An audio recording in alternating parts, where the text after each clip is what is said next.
Am I visible, Srini? No, Ramesh, we could not see you. Your video is not seen. I don't know why. Okay.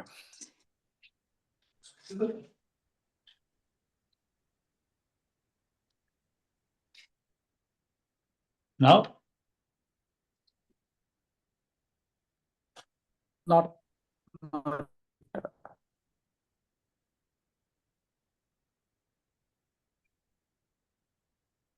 Ramesh, is there a cover on the camera? Or?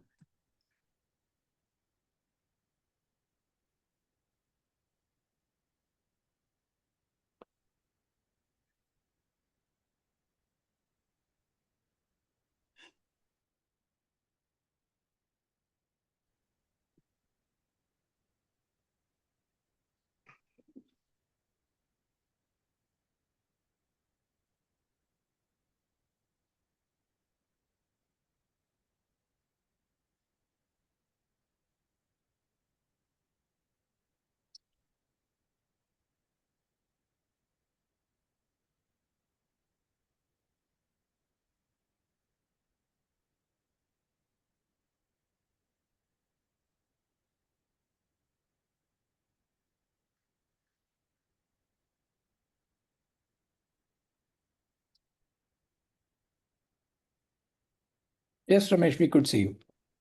Thank you. Good evening, everyone, and welcome to the Q1 FY26 earnings webinar of Sagility India Limited. This is Siddharth Rangnekar from CDR India, and I shall be your host for today.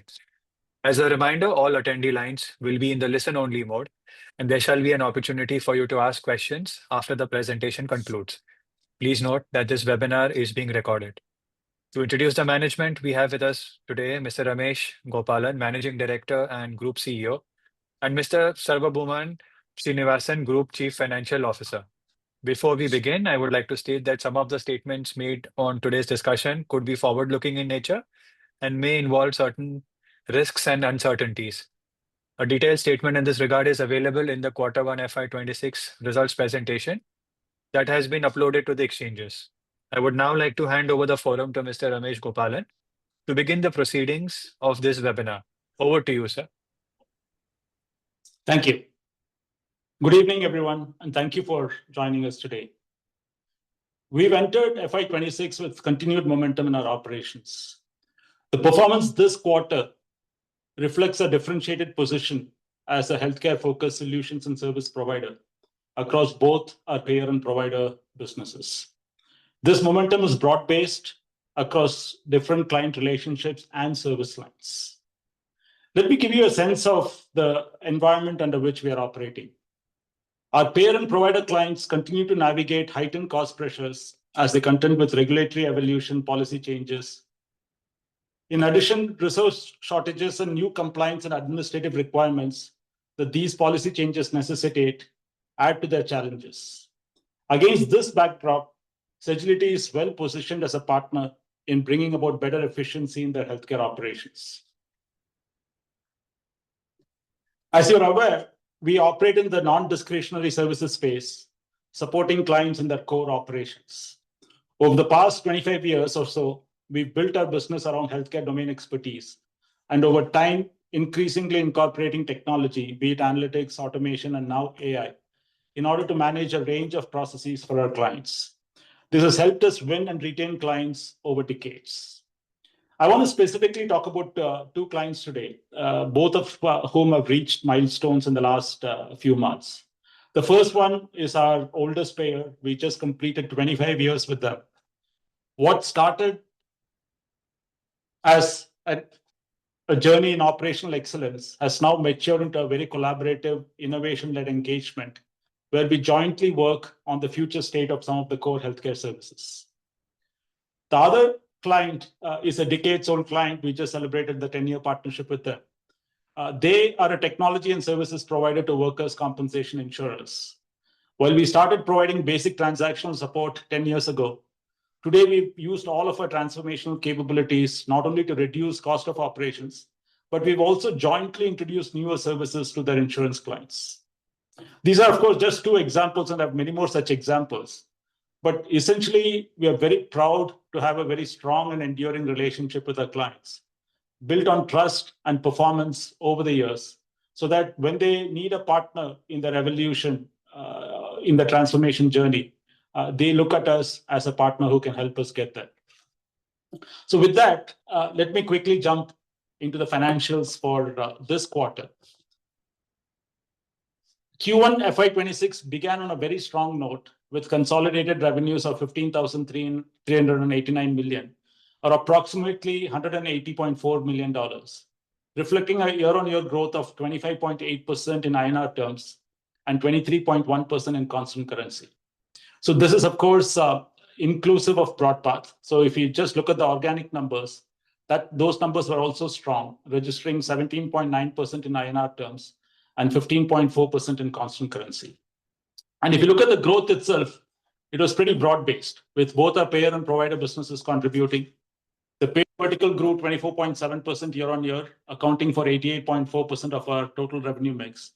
And the provider vertical delivered another strong performance, expanding 34.5% year-on-year and contributing 11.6% to overall revenues. On the profitability front, we delivered an adjusted EBITDA of 3,687 million rupees, or $43.2 million, representing a year-on-year increase of 26.5%. This translates to an adjusted EBITDA margin of 24%, underscoring the impact of our focused cost management and delivery efficiencies. It's important to note that our adjusted EBITDA excludes other income and forex gains. Net profitability also stayed strong. Our adjusted profit after tax for the quarter stood at 1,997 million rupees, a solid 38% increase year-on-year, supported by strong operating margins and declining finance cost. The continued optimization of our capital structure and disciplined execution is directly benefiting our bottom line. Srini will cover more about this in his section. So now let me switch over to our new wins. As of June 30, 2025, we have 77 active clients. And during the quarter, we won new business from 18 of our existing clients. That's almost 25% of our client base, through a mix of expansions and new SOWs. And we also onboarded 4 new clients. The total potential annual contract value won from both new and existing clients stands at approximately $32 million. Amongst these 4 new clients, one is a $12 billion USD regional Blues plan. Another is a $5 billion USD health system specializing in cancer, diabetes, and other life-threatening illnesses. A third is a pharmacy benefit manager, and the fourth is a technology TPA firm that owns a proprietary claims platform. From the existing clients, some of the notable wins are we are setting up a GCC for a client on a BOT model. So this is for work that they don't do with us on an outsourced basis. We've also been engaged to do consulting for a client's claims operations. We are optimizing not only their operations, but we are also helping them optimize their claims platform performance. We also have multiple other opportunities. Like I said, it's broad-based across the different service verticals, like claims, payment integrity, clinical, RCM, and other administrative processes. In parallel, several cross-sell discussions are in progress with BroadPath. We've already submitted 4 proposals, and we've also won one cross-sell opportunity. This is for a very large national payer who is currently a BroadPath client. Finally, cost pressures at most of our clients is opening up additional opportunities for us. Clients are increasingly interested in proposals that are very bold in terms of cost takeout opportunities. And in wanting us to take out costs, they're giving us more opportunities to help us transform their operations. So these are likely to be larger deals going forward. In terms of workforce, we closed the quarter with a headcount of 39,917 employees.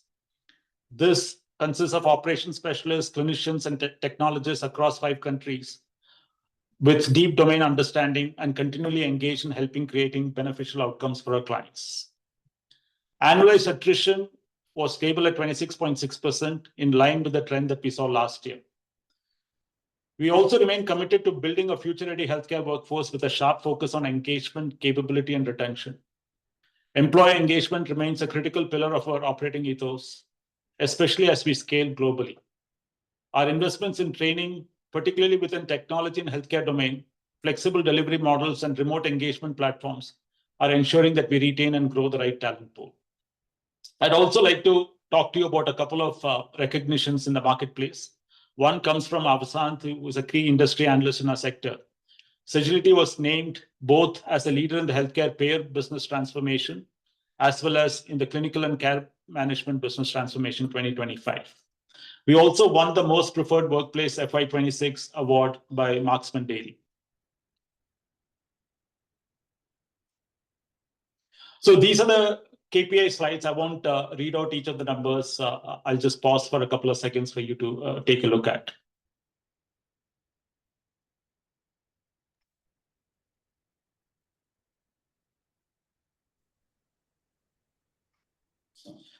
So this is the slide I want to spend a little bit of time. Over the last few months, many of you have asked us what the changes in the environment mean to our business. And so today we wanted to take this opportunity to talk about some of the broad changes happening in the healthcare environment in the US and the impact it has directly not only on our clients, but also on our business. So first, let's talk about the one big, beautiful bill. This has significant changes, especially in the Medicaid area, right? So we believe that there is likely to be a reduction in the Medicaid membership, and the funding cuts are expected to impact Medicaid businesses, both in terms of revenue and margins. Providers also will face challenges because of the reduction in patient volumes and a rise in uncompensated care. However, our exposure to the Medicaid business is very low. It's in the mid-single digits, which means we don't anticipate too much of an impact because of the drop in memberships. And these drop in memberships are likely to play out over the next several years. Like I've always mentioned before, some of these pressures on revenues and margins will also force our clients to look at more ways of optimizing on the cost front. And that will in turn increase the outsourcing by payers and providers to manage their costs. The next topic is the Medicare utilization rates. This is something that we spoke about last year. In CY24, this played out in a number of our large clients, but it also continues to play out to some extent in CY25 too. This again will strain payer margins, even though CMS has announced a 5.03% increase in Medicare Advantage payments for CY26. But again, this also represents an opportunity for us. As our clients look to improve efficiencies and lower cost of operations, we are well positioned to partner with them in this journey. We also think this will give us strong tailwinds for higher outsourcing in the clinical area, which we've spoken to you in the past. Third is tariffs. This has been mentioned over the last few months. However, the impact, while there is going to be an impact to providers because of increased cost of imported medical equipment and pharmaceuticals, it's unlikely to have any direct impact on the work that we do for our clients. So we don't see tariffs as something that impacts our business. Lastly is the growing adoption of generative and agentic AI. This also has been something that we've spoken to you in the past. We are witnessing a growing adoption of these technologies. However, the adoption has been gradual, but it's becoming increasingly clear that process exposure and domain expertise are the key differentiators to help drive meaningful business outcomes. We've always said that our deep healthcare expertise and our continued investment in building new AI use cases, accelerated with the acquisition of Birch AI in 2024, directly impacts the operational work that we do for clients. And it positions us to be the one-stop partner of choice when they look at options to transform their operations to deliver better business outcomes. So with that, what we also thought we will do is take this opportunity to talk to you a little more about the use cases in AI that we've been building. So currently, we've deployed about 18 AI-based use cases for 8 of our existing clients. We're also working on 15 additional use cases that are directly relevant to the work that we do for clients. And like I've mentioned to you in the past, all of our AI use cases are very relevant to the operational work that we do for our clients. And we, in fact, implement them in the operational work that we do for our clients. Some examples: Nurse Assist. This is AI-based clinical reviews. This enables automated understanding and application of medical necessity guidelines across unstructured medical records. We've also built an Appeals Assist. both for payers and the providers. For payers, it's an AI-driven real-time decision support system. It not only classifies appeals, it extracts information from the appeal letters, it helps in decision-making. And the end result of all of that is improved star rating performance for our clients. For providers, it's the other end of the spectrum. It analyzes the clinical denials. It checks the medical records. It determines whether it makes a valid case for appealing those denials. And if that's the case, it also helps generate these appeal letters. The third use case is around contract validation. As you know, the contracts between payers and providers are very complex. We're using AI to not only extract some of the key contract terms, but also normalize them across the contracts. The fourth, in a lot of our provider and member engagement work that we do for clients, we're using AI not only for doing audit and analytics, but we are also using it for automating some of the lower threshold engagements, which do not require a human contact. So this is across all of the channels in which providers and members communicate with our payer clients.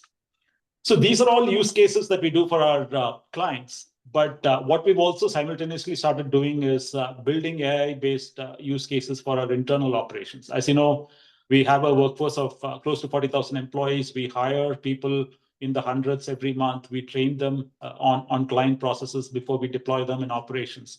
And so today we are using agentic AI collaborators to enhance not only our recruitment, but also our training outcomes. So essentially, the goal is to have a much more efficient operational process, but also help us lower cost in the future and to serve our clients better. So before I hand over to Srini, I want to emphasize some of the points that we've gone over. We remain sharply focused on execution. We've increased the technology and consulting capabilities that we take to clients. That has helped us drive higher wallet share. And like we've said, it's also helped us expand into the relatively underpenetrated mid-market segment. As before, we will selectively continue to leverage acquisitions, both for building capabilities as well as for getting market access. Looking ahead, we expect to sustain growth in the low to mid-teen in constant currency. So this is something that we've told you in the past. We continue to maintain the low to mid-teens growth in constant currency organically. And with BroadPath, we are confident of achieving 20% plus growth for FY26. Our adjusted EBITDA, we had guided to a 23 to 24% in the last call. But given the strong performance in Q1, we think we will achieve a 24% plus EBITDA in FY26. We continue to generate healthy cash flows to reinvest into capability building and digital transformation. And as a company, we're very excited for the opportunities that lay ahead of us. With that, I will hand over the session to Srini, and I'll be back to take calls at the end. Thank you. Over to you, Srini. Thank you, Ramesh. Good evening, everyone. Like Ramesh shared these numbers, our performance on revenue, EBITDA, and adjusted PAT has been fantastic on a YOY basis. And we have consistently been consistent, and we have met our guidance numbers that we had given in the past. Also, the cash conversion has been on expected lines, and what is heartening to see is we have reduced our DSO by 1 day, so bringing it down from 76 days to 75 days. So this has been a good start for this fiscal year, and we hope to continue this momentum. And we are very confident of the guidance that Ramesh just said. Next slide, please.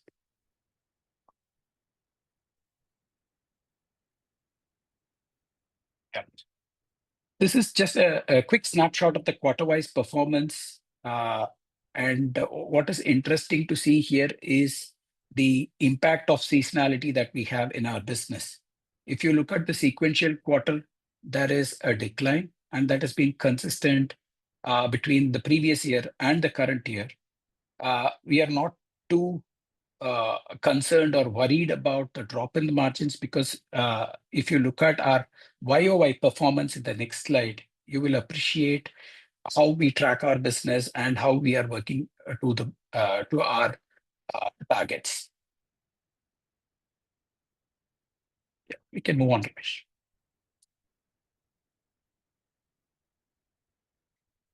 This is what I just said. If you focus on the YOY performance, it's been stable on a quarterly per Q1 compared to the previous Q1 on pretty much on all parameters and a very healthy margin percentages.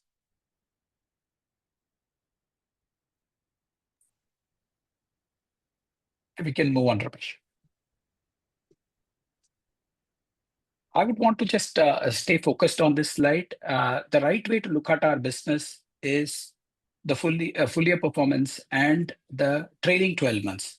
If you notice the trailing 12-month basis as well, we have featured a pretty good growth on all the metrics, which is revenue, EBITDA, and PAT, and we have grown stably and steadily. And this is the right way to measure our business. We have time and again said in the past that our business has seasonality. Our H2 is slightly more pronounced than the first half of the year. And so there are no surprises for us, and it has been pretty much panning out the same way as we had anticipated. Like Ramesh gave the guidance, we are quite confident of reaching the low teens to mid-teens on the organic basis. And with BroadPath including, we will be northwards of 20% in terms of growth and sustaining the profitability at 24%. That is the adjusted EBITDA at 24%. We can move on, Ramesh.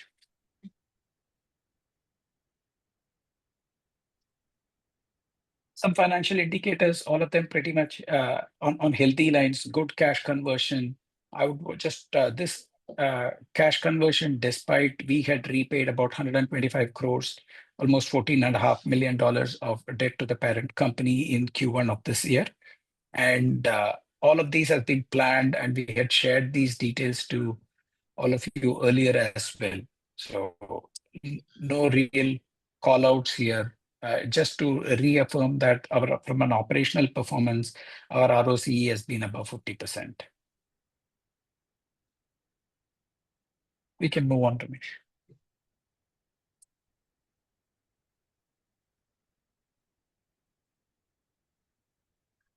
This is, again, the tabular form of the entire P&L that we have provided. And you will notice the YOY on revenue is about 25.8%, adjusted EBITDA at 26.5%, and adjusted PAT at 38%. So the right way to the right way to measure Sagility is not just QOQ, but YOY, as we have seasonality, just reiterating the fact that this is not a concern for us, and it's been on expected lines.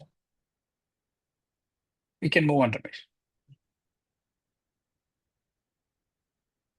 These are the adjustments to the adjusted EBITDA, to the reported EBITDA, and to the PAT. The first graph on the top is the adjustments to the adjusted EBITDA.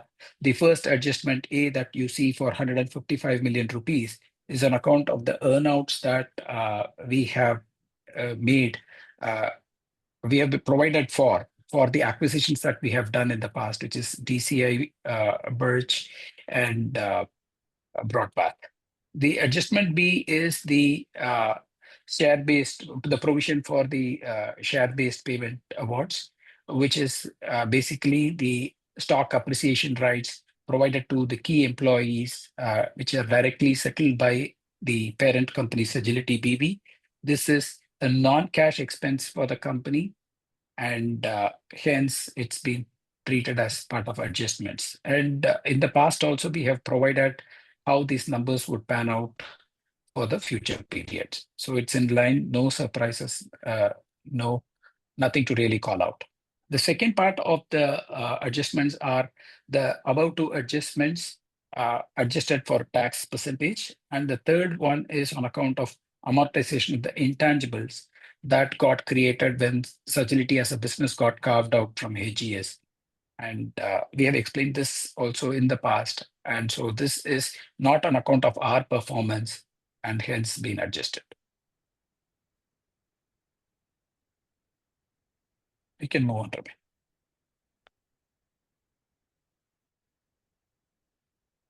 There was a request from some of the investor community to share the go forward positions, especially on account of the intangibles to be broken between what has got created when the carve out happened. So the last two lines, you would see intangibles. A is on account of the carve out, and B is the intangibles that we had created when we acquired companies like Birch, DCI, and Broadpath.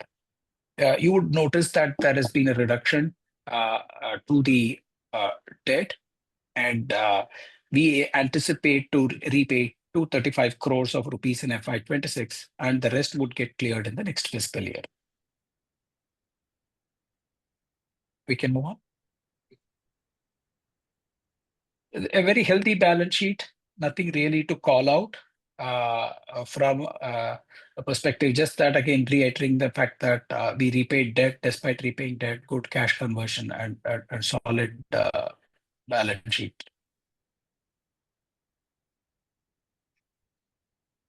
Yes, Ramesh.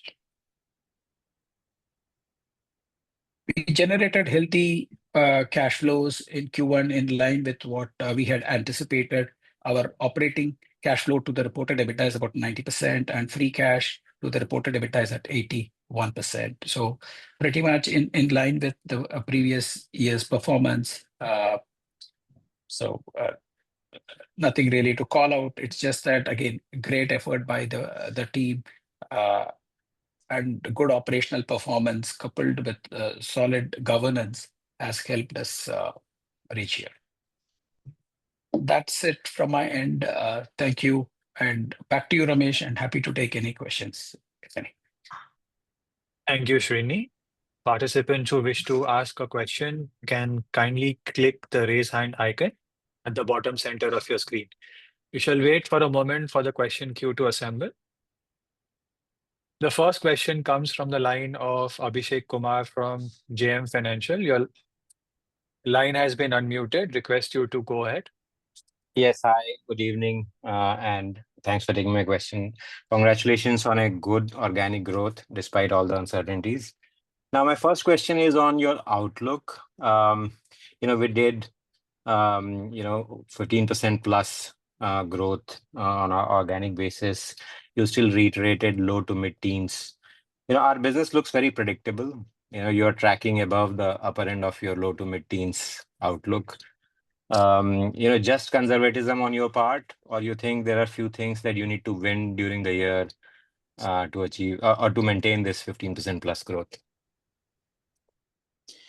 Abhishek, good question, right? So it's not, is the 15% growth already in the bag? No, but we are reasonably confident that the low to mid-teens will happen given the state of our pipeline and given what we know about the seasonality to our business, right?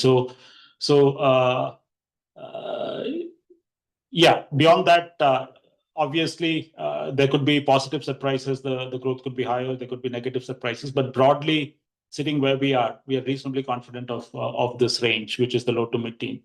And with Broadpath, like we said, 20% plus is something that we are reasonably confident about. Sure. Second question is, on the risk slide that you have put out, very useful. Especially on 2-3 of these risks, the mitigation that you have talked about is higher outsourcing. So 2-part question. One, on the rising Medicare rates, I think this has already started pinching some of the insurers. So in response to that, have you seen some discussions around higher outsourcing already? And that's question number 1. Question number 2 is, in your top accounts, how has been what is the current level of outsourcing compared to the overall market? Overall market for payer, we understand, is maybe early 20s to mid 20s. But compared to that, what is the outsourcing penetration for your top accounts? Because essentially, that will determine how much more they can outsource. Thank you. So Abhishek, these questions have been asked and answered in the past also, relative outsourcing, right? So broadly, look, the top national players are the ones who outsource much more than the broader market, right? So we've always told you in the past as well the mid and the lower end of the market is underpenetrated from an outsourcing point of view, right? Beyond that, the industry numbers in the low 20s is what industry analysts talk about. Any other numbers that I give is highly, what should I say, speculative, in the sense I don't have a firm basis to say client A's outsourcing percentage is X or Y. But broadly, we think that the top national players would have somewhere in the 40s in terms of their current outsourcing. The question is not what is the limit? Because there's obviously there are risk issues because of which clients still want to retain some part of the operations in-house. But like I've mentioned in the past, with cost pressures mounting, payers are more and more open to looking at ways to reduce cost. And it's not just the labor arbitrage that clients are looking at. Clients are also looking at a more holistic solution in terms of partners who can not only run these operations seamlessly, but people who can also bring transformation and reduce cost of operations beyond labor arbitrage, right? So that's one reason why we are very bullish, because in this current environment, the cost pressures are severe. So we spoke about Medicare Advantage, but even outside of that, across healthcare, both payers and providers, there's an enormous cost pressure. And so all of the clients are looking at ways to lower cost. And that is forcing them to relook at some of even the traditional work that they've outsourced, where they've retained some part of it in-house. Is there someone who can take the whole thing and run it more efficiently for them? So there are lots of newer models that clients are exploring.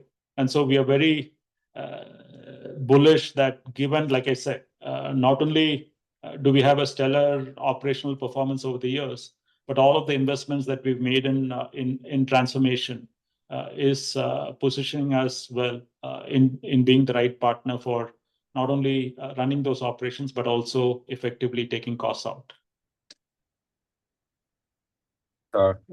Maybe on Medicare cost already impacting or increasing discussions around outsourcing. Any evidence? All the clients, like I said, this is just not, Medicare was a topic spoken about, and this Medicare utilization, we've spoken last year also, right? The Medicare utilization is not a new phenomenon in 25. A couple of our large clients were impacted by it in 24. And that trend continues to play through in 25. And we've seen those clients giving us more and more work, right? So as you've seen even in FY 25, our top 3, top 5, top 10 clients grew in double digits. And a lot of that growth is essentially playing out to the same theme that I just spoke about. Thank you so much, and all the best. Thank you. Thank you. We take the next question from Manik Taneja of Axis Capital. Your line has been unmuted, Manik. Thank you for the opportunity, and Ramesh, congratulations for the steady performance, and good to see some incremental disclosures. I actually wanted to just pick your brains with regards to the typical seasonality that we have in our business. Given some of these industry-specific trends that you spoke about, do you think this drives some impact to the seasonality patterns as customers take longer to decide on some parts of their portfolio? And you also mentioned that some of these pressures are driving some profitability pressures.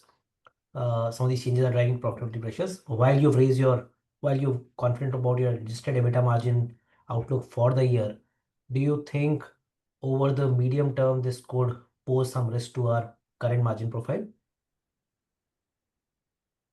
Good. So Manik, let me take your questions one by one, right? The first part, the seasonality, like we've spoken in the past, it's not driven by buying cycles, but it's more driven by the open enrollment season, right? So that's the season when people get the opportunity to switch plans or renew their plans.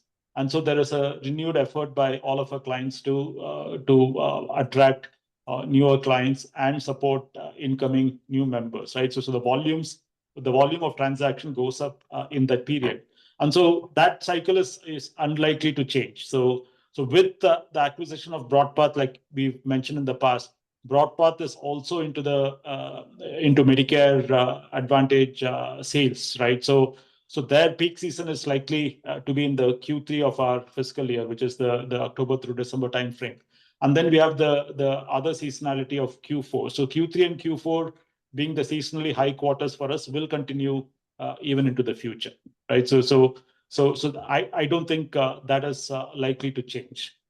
On your second question, that's a good question, right? So the pricing pressures, like I've mentioned in the previous calls, the pricing pressures are increasing because, like you said, as the client's profitability pressure increases, they want us to do more for less. And so that's not something that is new to us. That's been going on for some time. The reason we are confident that we can still sustain these margins is because the way to generate efficiencies for our clients is just not by reducing our labor price, right? So it's more of how do we bring some of the transformational capabilities to play and how do we generate efficiencies, right? And so, like I've mentioned in the past, when you generate efficiencies through transformation, you always have an opportunity to retain a part of those efficiencies, which can go a long way in retaining the margins. Sure, that's helpful. And Ramesh, if I can ask one more, with Sure. regard to client interest from delivery location standpoint, if you could just talk about how are you seeing the interest from between India and Philippines from a low-cost standpoint over the course of last 12 months? So broadly, this discussion on let's explore new geographies, that's not as we're not seeing it as much as before, because now the focus has shifted more to how can you transform, how can you eliminate interactions, how can you eliminate transactions overall, and how can you bring about those efficiencies, right? So, but from a pure labor point of view, India and Philippines continue to be the lower cost geographies.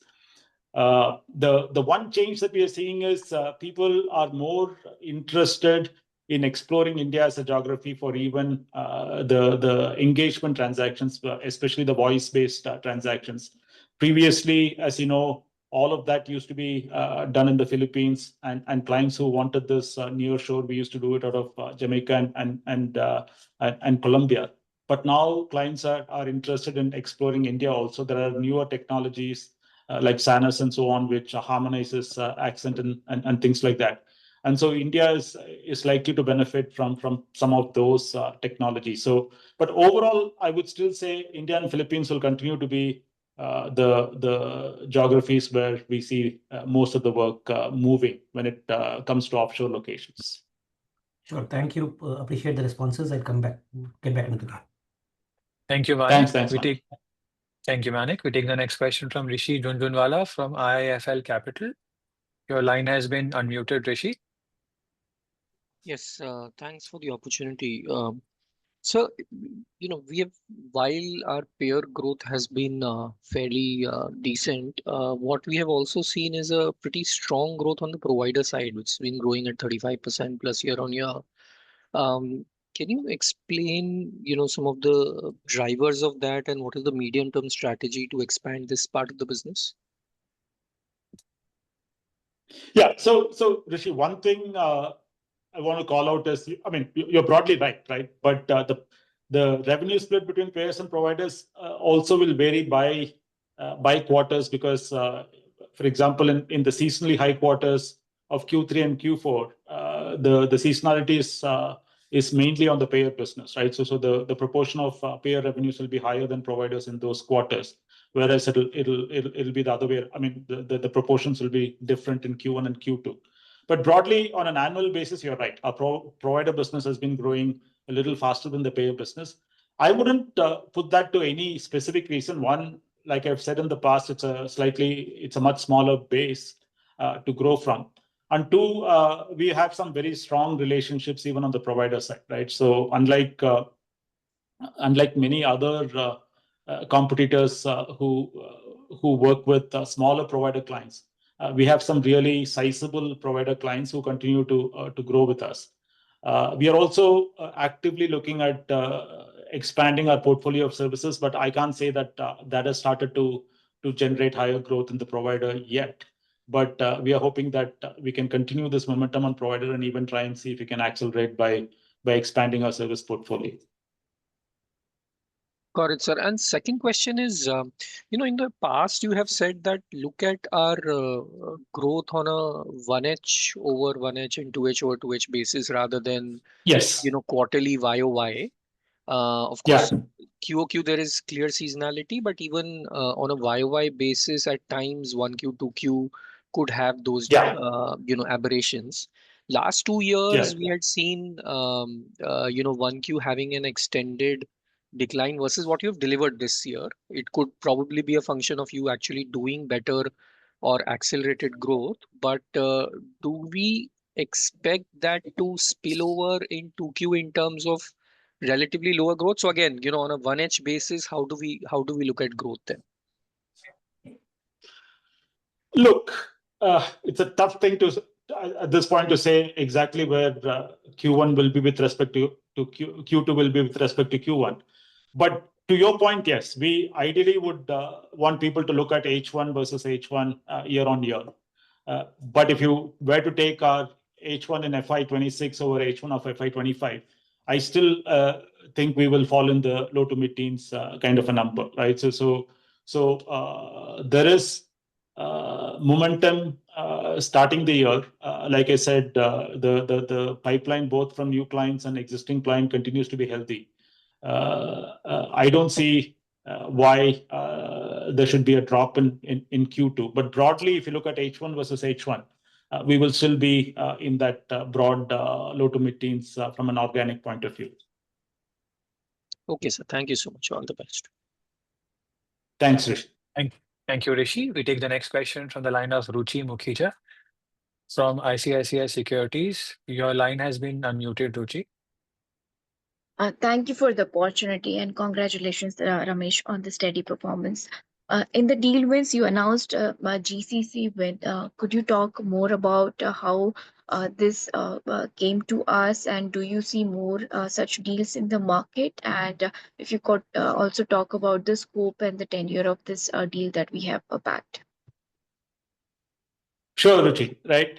It is an existing client of ours, right? So while we are setting up, like I said, while we are helping them set up a GCC, it isn't to move any of the work that we currently do for them. So these are work with clients that they have who have restrictions in terms of giving it to third parties. And so they want to take the advantage of lower cost geographies in delivering some of the work that they are currently doing onshore. So the deal construct is a little fluid. They have a right to, it's like I said, it's a build, operate, transfer model. They have a right to take it back over a period of time. It could be anywhere between 2 to 4 years.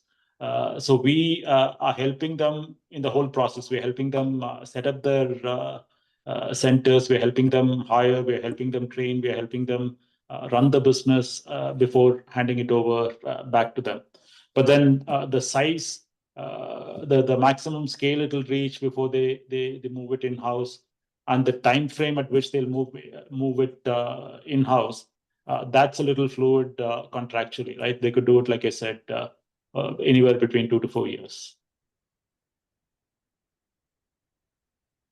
Thank you. Appreciate that. All the best. Thanks, Ruchi. Thank you, Ruchi. We take the next question from the line of Bhavik Mehta from JP Morgan. Your line has been unmuted, Bhavik.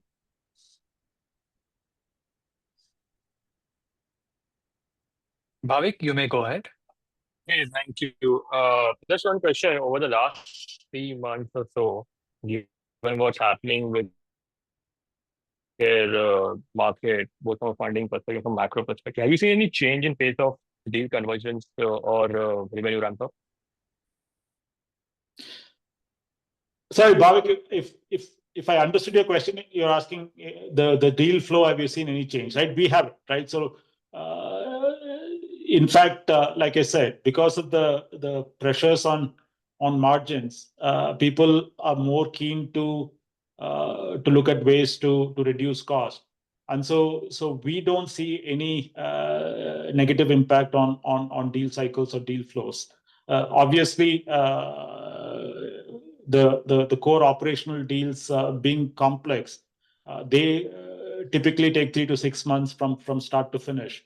But that's been the case even in the past. But otherwise, we are not seeing any delays or any disruption to the deal cycles. And also in terms of conversion of deals to revenues, is that pace also broadly unchanged? Sorry, I didn't get that.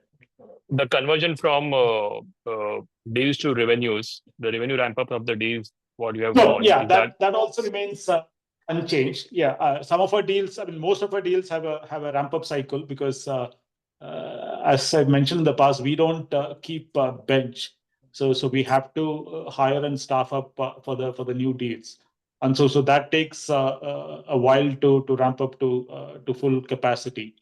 But yeah, so there's no change to those timelines. okay? Thank you. Thank you. We take the next question from the line of Chirag Kacharia from Ashika Stock Broking. Your line has been unmuted. Hi, Chirag, you may go ahead. am I audible? Hello. Yes. So, Ramesh, I have just a question on this tariff part. As the move on. Chirag, can you speak a little louder? Very feeble. It's proper now. Hello. Yeah. So, Ramesh, I have a question on this tariff part. As somewhere the intent of the US government is to upon the outsourcing, and so in this environment, how we strategizing our play to remain, strong footed in the value chain in the US market, and also the conversation with your top client. This is what what will be the situation 1 year or 2 year down the line? Will it more consolidation amongst our peer group, or are we going to remain resilient and we'll gain more market share from the competitors? Yeah. I'm not sure I understood you completely, but let it try and answer, because the consolidation, are you talking about consolidation of vendors, or are you talking about consolidation I'm talking in the about payer market? consolidation of vendors. Yeah. Vendors, yeah. The consolidation of vendors is happening, right? So I might have spoken about this in the past also. Especially with some of our larger clients, when they realize that they have a long tail in the vendor list, they want to consolidate into a few vendors. That doesn't mean, like I've said, big national payers are not going to work with just one vendor. They'll definitely have 3 or 4 vendors across their different areas. For every major process, they are most likely to have at least a couple. But having said that, sometimes they have many more than a few, right? So consolidation of work from the long tail into these chosen few vendors is something that most of the large clients are looking at, and we've gained wallet share on that basis even in the last few years.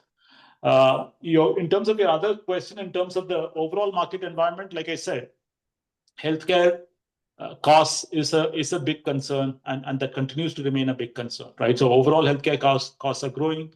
The pressure on our clients is continuing to increase. Margins are highly strained. Utilization with an aging population, utilization rates are only likely to go up.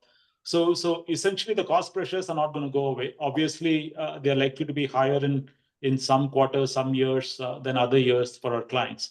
But the overall trend in terms of increasing cost pressures, that is unlikely to go away. And so ability to not only deliver lower cost, but do similar or exceptional service at lower cost, and using all of the transformation capabilities is going to be a very significant task in the future. Yeah, in continue to this pricing and all, in future, let's say we command the relatively higher market share in coming years. So at that time, will we have a pricing power, because ultimately it's an outsourcing service, right? So do you think that if the scope of price increase will prevail in coming years? Like I said, I don't think, at least for the national payers, it is not going to be that they're going to have one vendor who can start to call the shots, right? So there will always be multiple vendors. While I wouldn't say as service providers we'll have the leverage to increase prices. But what I can say is the more transformation we can do, the more we can help our clients take out costs. We can also start to see some upside in terms of retaining, to Manik's questions, like I mentioned, retaining some part of those efficiencies for ourselves, right? But the ask at this point is how can you reduce my costs, not working with vendors who want to increase their prices. And one final question on headcount. So 3-4 years down the line, let's say we double our revenue. So headcount will remain in the same range or slightly higher than what it should be.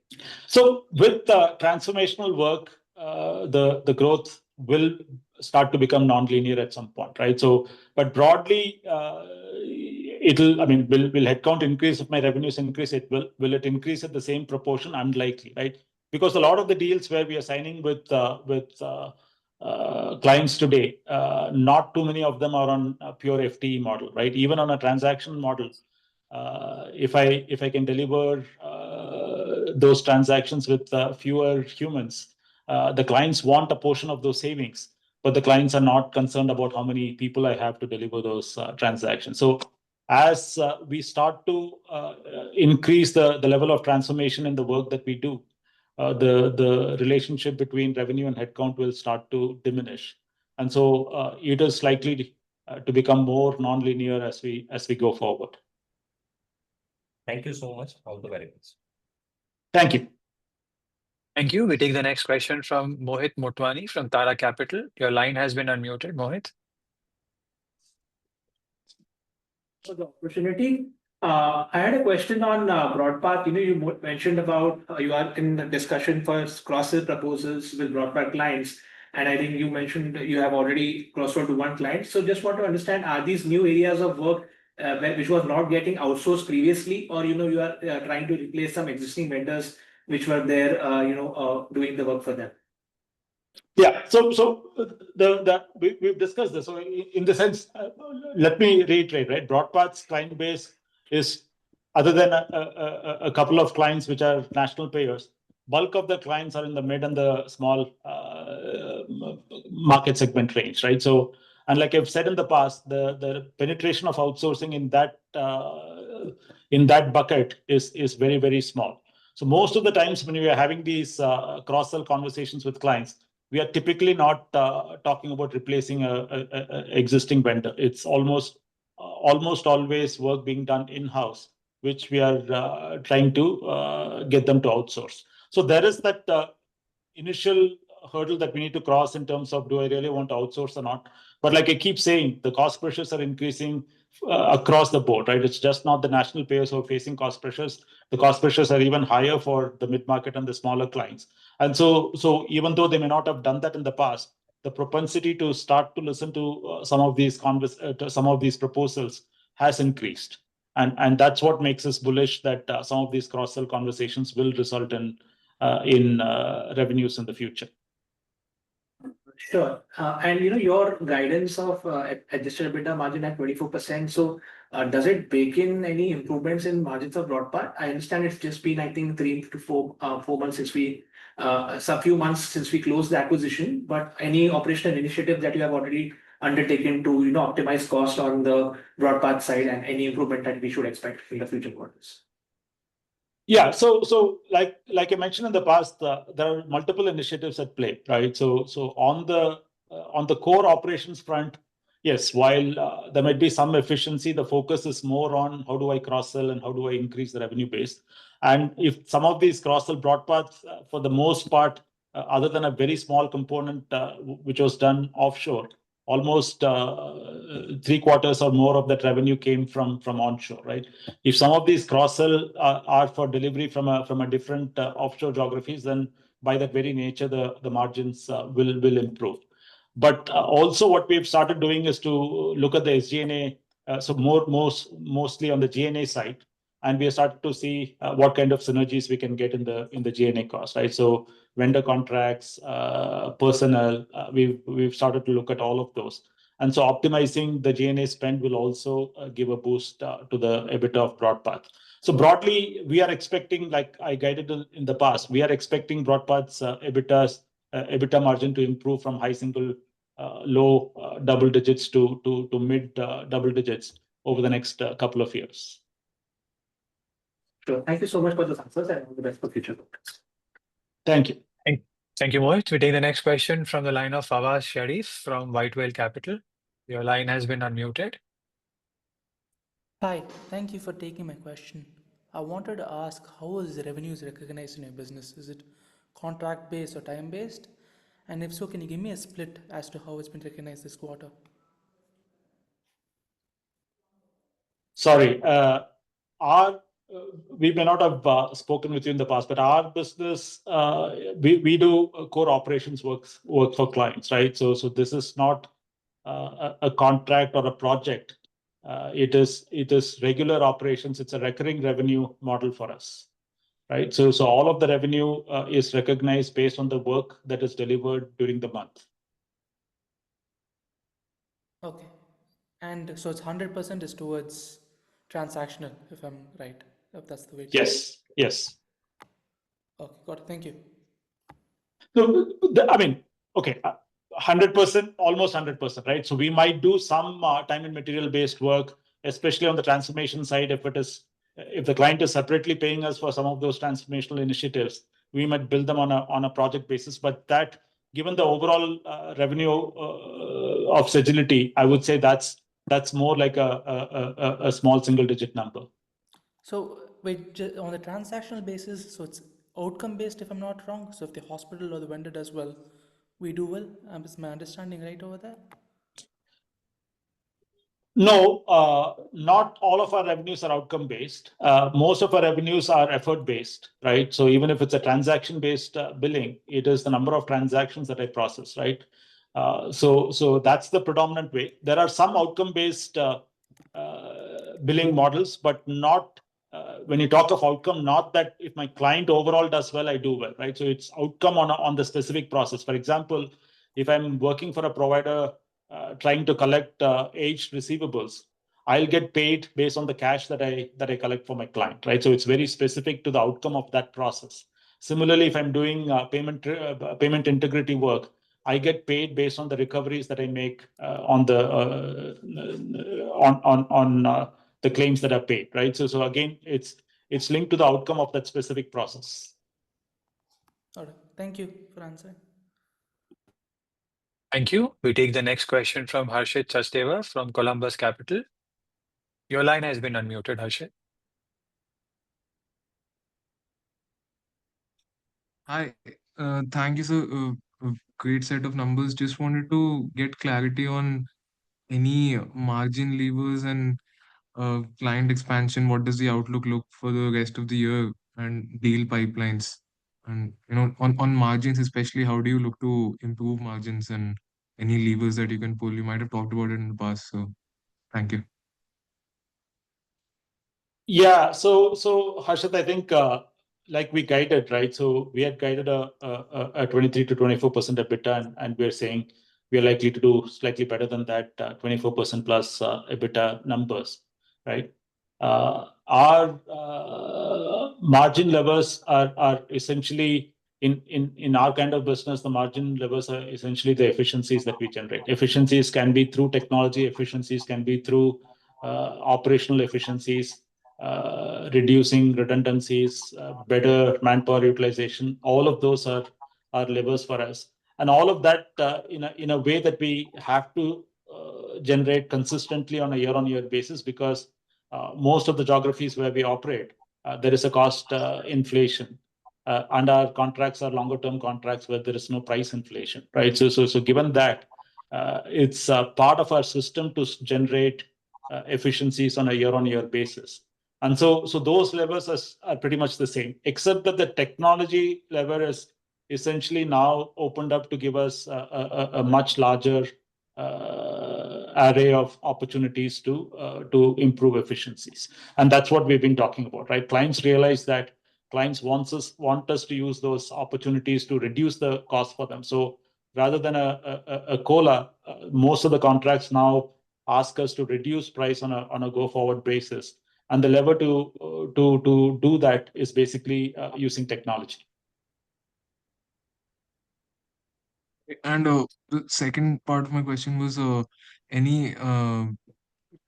does the client pipeline look like, and more expansion during the year? I mean, onboarding new clients, what strategies for that? Well, like I said, pipeline looks healthy. Our historical growth has been a mix of growth from existing clients as well as new logos. In a given year, most of the growth will come from existing logos, because new logos, like I said, one, the deal cycles 3 to 6 months, and two, the ramp up times that required. So any new wins that I generate in a year is unlikely to give me a large revenue in the same year. And so most of this revenue will get pushed out to the subsequent year. So any growth that you see in a given year is basically the logos that I've onboarded the previous year, and the continued growth that I see from my existing clients. And like I mentioned in the opening statement, we won new deals or additional work from 18 of our 77 clients. And that's been the historical trend. So we'll continue to pursue a number of opportunities with our existing clients. And that is the healthy pipeline that gives us the confidence to say that we will still continue to deliver low to mid-teens for the full year.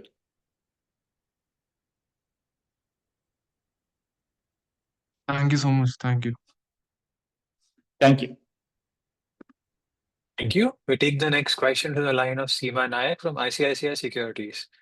Your line has been unmuted, Seema.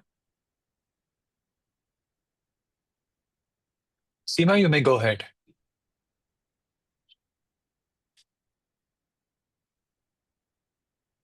Seema? Hello, am I audible? Yes.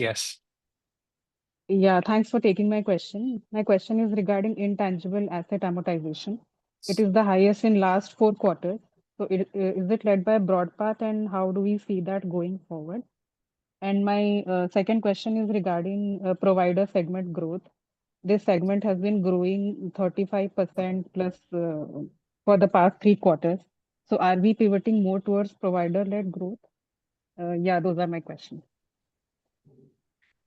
Srini, you want to take the On the intangibles amortization, Seema, it has always been we had created intangibles when the business had got carved out. So it had 2 components. So it's not probably the highest. In FY24, we had the highest number where one of the intangibles had got completed. So what you see now is the intangibles on amortization with respect to the business that got carved out, plus the new businesses that we had acquired and where we had created intangibles. We have shown the split of those in the forward-looking slides as well. And the rest is just an exchange rate adjustment when we convert, because the intangibles that got created in the United States is for the business that was towards customer relationships. It was a 16-year deal that 140 crores of number that you see on the forward-looking table is just adjusted for the exchange rate. So otherwise, there are no yo-yos to the intangibles like you see. So if you still have any questions, you can connect with me separately. I can explain that to you. On the provider, Seema, we discussed, right? So provider is only 10% of our overall revenues. So the growth numbers on that is also a result of the smaller base that we have, right? Are we aggressively looking to grow the provider business? Yes, we are aggressively looking to grow the provider business. Like I've mentioned, our broad provider footprint is with large providers, not just health systems, but also ancillary providers. But broadly, what we deliver to them is the extended revenue cycle operations as a portfolio. But what we are also trying to see is, are there other capabilities that we have on the payer side that can be leveraged on the provider side? So our attempt is to try and grow our portfolio of services on the provider side. which will, if we do successfully, will also further accelerate the growth on the provider side. But today, to your question, it's the growth is higher because of the smaller base and because of the fact, like I said, just like on the payer side, we have some very large relationships on the provider side, which continue to grow for us.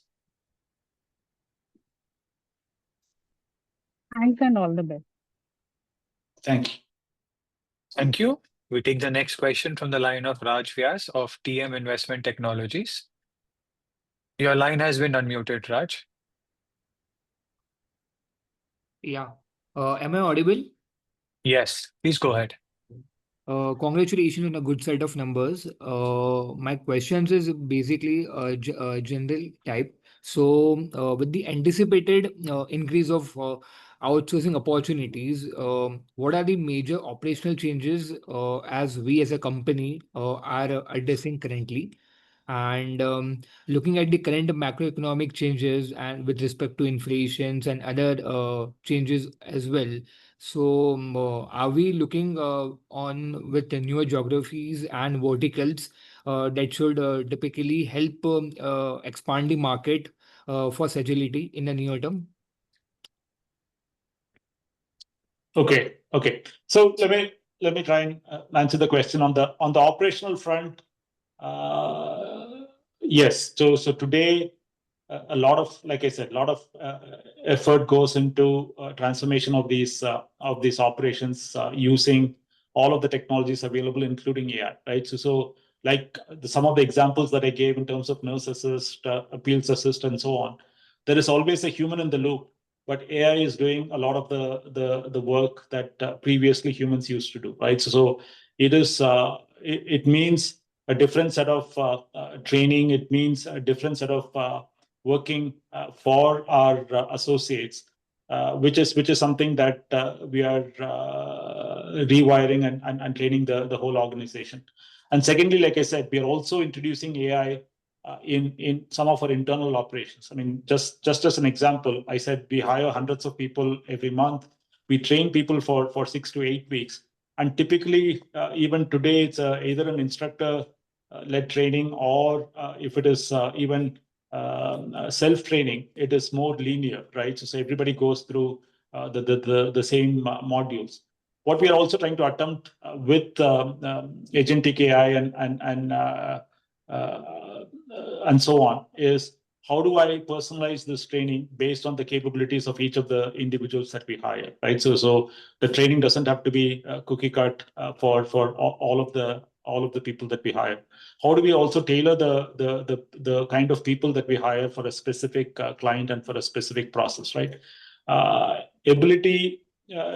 of the tools available today, agentic AI and so on, gives us that opportunity to personalize to a high degree, right? So that's going to change the way we hire, we train, and we deploy people into operations. So to your question on operationally how we are adapting to the new environment, a lot of those changes are in play as we speak. To your broader question on macro and markets, I've spoken about this in the past. So we today, in fact, our performance stands out compared to a large part of the market is because of our differentiated positioning in healthcare, right? So we like the vertical where we operate. We like the space we are in. And so we are going to continue to play in the healthcare vertical. In the healthcare, the work that we do for payers and providers, is there more work that we can do than we currently do? I already spoke to you about providers. We are constantly looking at expanding our service portfolio, and so that's something that we'll attempt. Within the larger healthcare ecosystem, are there other entities that we can service? That is also something that we are keen to explore. While payers and providers is 100% of our revenues today, can we expand that to a different segment within healthcare is also something that we look at. But broadly, where we'll operate, at least for the foreseeable future, will be in the larger healthcare space and not in any other vertical. Last question from my side. The slide in the starting highlighted that there is no tangible impact from the tariff thing. But are there any proactive risk assessment we are looking or so that we try to mitigate the risk or in case tariff impacts in the future? So I don't know how to answer the question, right? So I'm saying there's no direct impact. So we've done our analysis and we don't see tariffs impacting us. Tariffs on the way the tariffs are structured today and the goods on which tariffs are imposed, we don't see it impacting us. If as situation changes and if the rules of the game change, we will continue to assess and see how it impacts us, and we will let you know in the subsequent calls. Okay, understood. Thank you for answering my questions. Thank you. Thank you. We take the last question of the day from the line of Manik Taneja of Axis Capital. You've been unmuted, Manik. Yeah, hi. Thank you once again for the follow-up opportunity. Ramesh, I just wanted to check with you on this adjusted EBITDA margin outlook that you have provided. Earlier, our adjusted EBITDA margin was inclusive of other income. In this quarter's presentation, you basically excluded the other income out of it. So just wanted to confirm the outlook of 24% plus is X of other income with the way we are reporting now. I'll Yes, take that this is question. that is correct. But we started excluding other income from the last quarter also, right? Srini, just Correct, Ramesh. This was a request from the investor community not to include. So that's the reason why we have shown all the quarterly, we have included a slide showing the last 9 quarters performance as well. Sure. And if you could just also help us with the contribution of BroadPath in the current quarter, if you can call that out. In terms of EBITDA. So we've given organic and inorganic numbers, Manik. Sure, I understood that. Thank you. Yeah. Thank you. That was the last question for the day. Thank you, members of the management, on behalf of Sagility India Limited. That concludes our webinar for the day, and you may log off the event. Thank you, everyone. Thank you, everyone. Thank you all. If you found this video helpful, please like, share, and subscribe for latest upcoming videos.